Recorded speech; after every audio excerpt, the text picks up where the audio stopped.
دوستو بچپن سے ہم یہ واقعہ سنتے آ رہے ہیں کہ غوث پاک نے اپنی ماں کے پیٹ میں 18 پارے حفظ کر لیے تھے۔ ناظرین سنا آپ نے، یہ تھے ہمارے پیرانے پیر، یہ تھے سیدی غوث اعظم، ماں کے پیٹ میں 18 پارے یاد کر لیے۔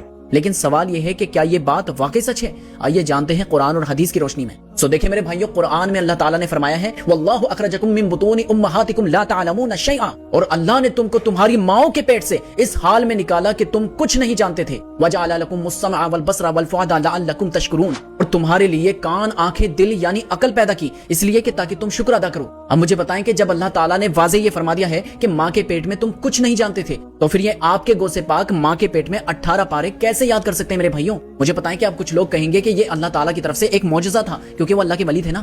دیکھیں اگر یہ معجزہ تھا تو پھر تابعین تبع تابعین کے ساتھ کیوں نہیں ہوا؟ اگر ہونا ہی تھا تو سب سے پہلے صحابہ کرام کے بچوں کے ساتھ ہونا چاہیے تھا نا۔ انہوں نے ماں کے پیٹ میں کیوں نہیں کیا قرآن حفظ؟ جبکہ آپ کا ماننا تو یہ ہے کہ آپ کے بڑے سے بڑے بزرگ بھی صحابہ کرام کے گھوڑے کے نال کی جو دھول ہوتی ہے اس کے برابر کو بھی نہیں پہنچ سکتے، حتیٰ کہ نبی علیہ السلام پہ بھی قرآن مجید پورے 23 سالوں میں جا کے مکمل ہوا تھا میرے بھائیوں۔ تو دیکھیں اس سے پتہ چلتا ہے کہ یہ بالکل فیبریکیٹڈ بات ہے، بالکل فضول بات ہے۔ شیخ عبد القادر جیلانی رحمہ اللہ کی طرف یہ جھوٹ منسوب کیا گیا ہے، اور اگر آپ قرآن کی اس آیت کو سننے کے بعد پھر بھی اس واقعے کو صحیح مانتے ہیں تو اس کا مطلب یہ ہے کہ آپ کا عقیدہ قرآن کی اس آیت کے بالکل خلاف ہے، کیونکہ ظاہر ہے کہ یہ واقعہ تو قرآن کی اس آیت سے بالکل ٹکرا رہا ہے۔